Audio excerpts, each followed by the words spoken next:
झालेलं आहे, केलेलं आहे मतदान आपण.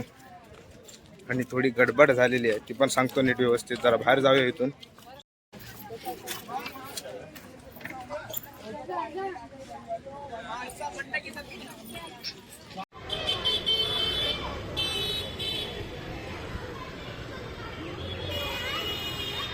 तर कशा आहात सगळे एका नवीन व्लॉग मध्ये मी तुम्हा सगळ्यांचं हार्दिक मनपूर्वक स्वागत करतो, सुस्वागतम.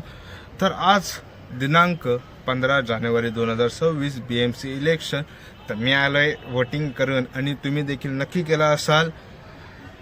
मराठी माणसासाठी, महाराष्ट्रासाठी, मुंबई आपली आहे हे वाचवण्यासाठी. तर खुलेआम मी मनसेला वोट करून आलो, कारण की माझ्या इथं शिवसेना आणि मनसे याच्यापैकी मनसेचा उमेदवार होता. तर मी मनसेला वोट केलं आणि आलोय. आणि आता मी सांगतो की झालं काय. इथून गेलो, मी घरातून गेलो, फोन बिन काय घेऊन गेलो नव्हतो. जाताना रस्त्यात मला सिद्धांत भेटला. त्याच्या बिल्डिंग खाली बूथ लागला होता. तर तिथं मी चेक केलं, नावाची लिस्ट काढली, कारण की माझं एक वेगळं आणि एक त्याच्या इथं म्हणजे अर्धा 1 किलोमीटरचा रस्ता आहे. तर तिथं गेलो मी, त्याच्या इथं बूथवर नाव चेक केलं. त्यांनी मला ऑनलाईन त्यांची लिंक आहे त्याच्यावरून काढून दिलं नाही मला, की एक आमच्या इथे जो शाळा आहे तिथं त्याचा रूम नंबर आणि सगळा काय लिंकवरून आहे. तर मी सिद्धांतने त्याच्या फोनमधून, तो समोरचा फोन होता त्याचा फोटो काढला आणि आम्ही गेलो दोघं. सिद्धांत सकाळी जाऊन आला आणि मी मग माझ्यासोबत आला सिद्धांत आला म्हणून बरं झालं. आणि मग सिद्धांतसोबत मी गेलो आतमध्ये. आम्हाला जो नंबर दिला होता म्हणजे रूम नंबर 6, त्याच्यामध्ये गेलो. तिथं मी माझा जो नंबर होता तो सांगितला.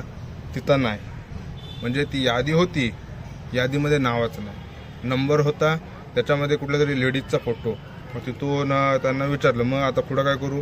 बोलतात की बाहेर जाऊन बघ तिथं असतील, म्हणजे बाहेर जे बूथ होते तिथं गेलो, तिथं चेक केलं, तिथं पण नाही. त्याच्या बाजूला होतं तिथं चेक केलं, मग तिथं भेटलं. आणि बरोबर जिथं सिद्धांतचं जो होतं मतदानाचा म्हणजे जो नावाचा बॉक्स त्याच्याबरोबर मागच्या पेजवरतीच माझं होतं. तर तिथं घेतलं, ते घेऊन मी आतमध्ये गेलो. रूम नंबर 4 मध्ये चेंज झाला. तिथून गेलो आतमध्ये आणि तिथं परत मी त्यांना विचारलं की हे इथं बरोबरच आहे का. तर बोलतं आम्हाला नाही माहिती. हे बोलत आहेत निवडणुकाचे जे तिथं म्हणजे जे असतात अधिकारी तेच, आम्हाला नाही माहिती. आणि मग थोड्या वेळ लाईनीत राहिलो, गेलो, चेक केलं आणि विचारले नंबर, ते सांगितलं नाही. तर त्यांच्या इथं पण आधी ते नाही बोलले. मी बोललो की 1 म्हणजे माझा जो प्रभात क्रमांक आहे तिथला तो नंबर सांगितला. आणि मग त्याच्यानंतर मग मी माझा नंबर सांगितला. मग हां हे आहे. मग त्याने चेक केलं नाही. मग त्याच्यावरती मग त्यांनी मला चिठ्ठी दिली. ती चिठ्ठी म्हणजे एकूण ना किती जण आतमध्ये बसले, 9 जण बसलेले आतमध्ये. म्हणजे निवडणुकीच्या अधिकारीची 4, पहिली जी एक लेडीज होती त्या चिठ्ठी देत होत्या, दुसऱ्याकडे जात होता तो सही घेत होता, तिसरा ती चिठ्ठी घेत होता, बोटाला हे लावलं मार्करनी, आणि चौथी मशीन ऑपरेट करत होती. गेलो, मत दिलं, बाहेर आलो. त्यांच्या मागं जे बसलेले होते 4 की 5 जण, ते कोण ते वाटतं ते म्हणजे पक्षाकडून जे बूथवर असतात त्याच्यातले होते. तिथं गेलो, त्यांनी चेक केले नाही. म्हणजे एकूण 9 जण आतमध्ये बसलेले आणि तो एक म्हणजे 10 जण एका रूममध्ये. बाहेर आलो मतदानाला. लोक अक्षरशः वैतागलीत. कुणाला धड नीट माहिती नाही. आतमधले जे निवडणूक अधिकारी म्हणजे आधी 6 नंबर रूममध्ये गेलो, ते बोलतात की नाही याद्या चेंज झाल्यात सकाळी. आणि हे असं ते बोलतात आणि मला सांगतात नाही याद्या चेंज झाल्यात सकाळी, तर तू जाऊन बाहेर बघ, परत एकदा चेक कर आणि मग ये. म्हणजे सकाळी याद्या चेंज झाल्या म्हणजे लिंकवर एक दाखवत आहे, त्याच्यानंतर परत दुसरीकडं एका रूममध्ये दाखवत आहे, तिथं पण नाही. मग तिसऱ्या म्हणजे एवढ्या ह्याच्यातच लोकांनी कर्ज, तर लोकांनी मत द्यायचंच नाही. म्हणजे काय खेळ चालवला, पुरं खेळ होता हा. एक तर एवढ्या वर्षानंतर BMCची निवडणूक झाली, इलेक्शन चाललं आहे आणि त्याच्यामध्ये हे असं. आणि त्यातमध्ये पण लोक येत आहेत, लोक स्वतःहून येतात. तेवढं मग ते फिरायला लागलं ना, तरी पण फिरतात. ते लेडीज का ना असो, हँडिकॅप पण असला तरी पण तो फिरतोय. म्हणजे एवढं फिरवतात तरी पण ते फिरतायत. व्हीलचेअर घेऊन, म्हणजे ते हँड ब्रोकर असतात ते घेऊन, वयोवृद्ध माणसं 60-70 सगळी आहेत.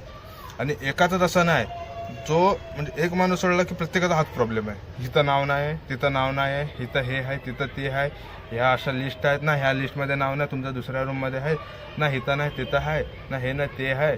मग करायचं काय नक्की. म्हणजे किती मोठा एक गडबडच. तर उघड उघड गडबडच आहे. म्हणजे त्यांनाच माहिती नाही की लिस्टमध्ये नाव आहे की नाही, नीट चेक करत नाहीत काय नाही. हां, आतमध्ये मी म्हणजे विचारायला दुसऱ्या रूममध्ये गेलो ना, नाही तिथं रील बघताय निवडणूक अधिकारी. आता तिथं त्यांना फोनची परमिशन आहे की नाही ते पण माहिती नाही, आम्हाला तर नव्हते म्हणून मी तिथं काही घेऊनच गेलो नाही. आणि जे मी व्हिडिओ टाकलेले आहेत ते सिद्धांतच्या, कारण की सिद्धांत सकाळी जाऊन आला, त्याच्याकडे फोन अवेलेबल होता त्याचा, मग त्याच्यातून मी ते व्हिडिओ काढले आणि मग सुरुवातीला लावलेत मी. तर त्याच्या फोनमधले ते व्हिडिओ होते. आणि बघूया आता उद्या निकाल आहे. आज 5 वाजेपर्यंत आहे एक टाईम दिलेला. लोक बऱ्यापैकी येत आहेत, गर्दी आहे, पोलीस पण सगळीकडे आहेत, जागोजागी बूथ आहेत. बूथवाले एक सांगतात तिथं गेल्यावर दुसरंच काय करतं, म्हणजे काही गडबड आहे. पप्पांसोबत पण तेच झालं. पप्पांना सांगण्यात आलं एक रूम आणि आईला असा दिला दुसरा रूम. आणि आई जेव्हा आतमध्ये गेली तेव्हा तिनं तिच्या बाजूलाच पप्पांचं बघितलं. पप्पा परत त्या रूममधून मग इकडं परत आले, इकडची लाईन लावा. म्हणजे असं किती टाईम जातो. मी लोकांना एकच कानं सांगायचं ना, चिठ्ठ्या आल्या काल, म्हणजे गेल्या वेळी जे झालं तेव्हा आदल्या 1 दिवसा की 2 दिवसा अगोदर चिठ्ठ्या यायच्या, नीट व्यवस्थित सांगितलं जायचं, हां हे तुमचं इथं आहे, इथं आहे, हे असं आहे असं. पण आत्ताच्या वेळेला काय त्याच्यामधलं झालेलं नाही, काय नाही. आणि आता माझ्या खाली पण बिल्डिंगच्या बाजूला रोड आहे, तिथं एक समोर शाळा आहे, तिथं पण चालू आहे. तिथलं तिथं दादा सकाळी जाऊन आला, तिथं पण लोकांना तसं लोक कुठली आणि एक दुसरीकडे राहणारा असेल ना तर तिसरीकडेच येतं. एक पहिला माणूस राहतो त्याचा 3ऱ्या जागी येतं, तिसरा माणूस राहतो त्याच्या 7व्या जागी, असं काहीतरी फिरू आहे. माझं पण तसंच आहे. मी जिथं राहतो तिथं नाही आलं, सिद्धांच्या त्या बाजूला आलं आहे, तेच काय कळत नाही. आता काय बोलायचं, आता बघू एकंदर आता सगळं काय चालू आहे. आता उद्या रिझल्ट डिक्लेअर होईल, त्याच्यानंतर मग काय घडामोडी घडतील मुंबईमध्ये, महाराष्ट्रामध्ये, ते बघणं योग्य आहे काय होतं आहे. पण ते सकाळी बोलतात याद्या चेंज झाल्या. अरे सकाळी याद्या चेंज झाल्या म्हणजे कसं काय? आणि पाहिलं तर माझ्या जागी नाव तिथं तेच नाही, नाव नाही, नंबर तोच, तेच सगळं. पण एक लेडीजचा फोटो आणि लेडीजचा नाव, बोललो हा काय सीन आहे. आता काहीतरी गडबड होते वाटतं, पण नाही. त्याच्यानंतर मग त्यांनी म्हणजे काहीतरी त्यांना पण त्यांच्याकडे पण ज्या याद्या आहेत त्याच्यामध्ये पण ते काय नाही. म्हणजे आता ह्याचा चूक कुणाची नक्की बोलायची, चूक कुणाची. आणि एवढे दिवस जे इंस्टाग्रामवरती ज्या मशीन वेगवेगळ्या दाखवल्या आल्या की 3 मशीन आहेत, तशा मशीन, परत काल जी मशीन त्यांनी काय पंडू ते मशीन आहे ती तिथं काय सांगवली ते पण नाही. सकाळपासून न्यूजवर तू बघतोय तो भरपूर ठिकाणी EMIचा अचानकपणे बंद झाली, मग ती मशीन लावण्यात आली, अचानक अशी मग ती मशीन लावण्यात आली, मग ते चालू झालं. म्हणजे एवढे तास काय काय रेकॉर्डिंग सगळं ठेवलेलं आहे. बाकी काय नाही. आता बघू उद्या जेव्हा रिझल्ट येईल तेव्हा काय होतं. हा फक्त निवडणुकीचा ब्लॉग. आता एक बरं वाटतंय, चांगलं. त्या दिवशी सभेला जाऊन आलो, मत दिलं मी माझं मराठी माणसासाठी, महाराष्ट्रासाठी, मुंबईसाठी. तर मला एक म्हणजे जो एक शांतपणा असतो तो जाणवतोय माझ्यात.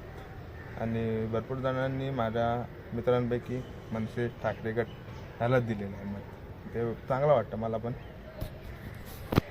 आता बस, आता बघू संध्याकाळी 5 वाजता सगळं बंद होईल, मग त्याच्यानंतर उद्या रिझल्ट डिक्लेअर, मग उद्या खरी मजा येईल, काय होतंय की नाही ते कळेल. तर एवढंच बोलेन मी. परत एकदा सांगतो, मतदान असतं, जाऊन करा, आपलं मत वाया नका घालू. हॉलिडे दिलेला होता, याचा अर्थ असं नाही की पिकनिक जाऊ. भरपूर जण पिकनिकला जात आहेत, हे करतात ते करतात. भरपूर ठिकाणी पैसे वाटताना पण पकडण्यात आलेलं आहे.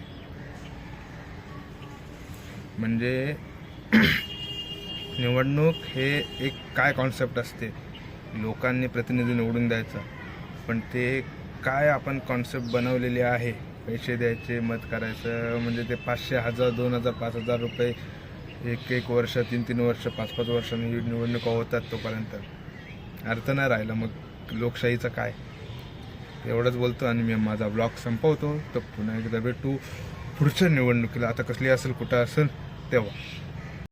आता खाली आलो आणि आता खाली घरी आलो आणि सकाळपासून जे चर्चेत चालू आहे की सॅनिटायझर, परत नेल पॉलिश थिनर आणि यूज करून जर ही शाई जाते आणि घालवतात. न्यूज रिपोर्टर पण दाखवत आहेत, सगळे दाखवत आहेत. तर आपण पण एकदा ट्राय करून बघू बोललो. तर सॅनिटायझर काढलाय कापूस आणि आता शाईवर टाकूया, बघूया जाते काय.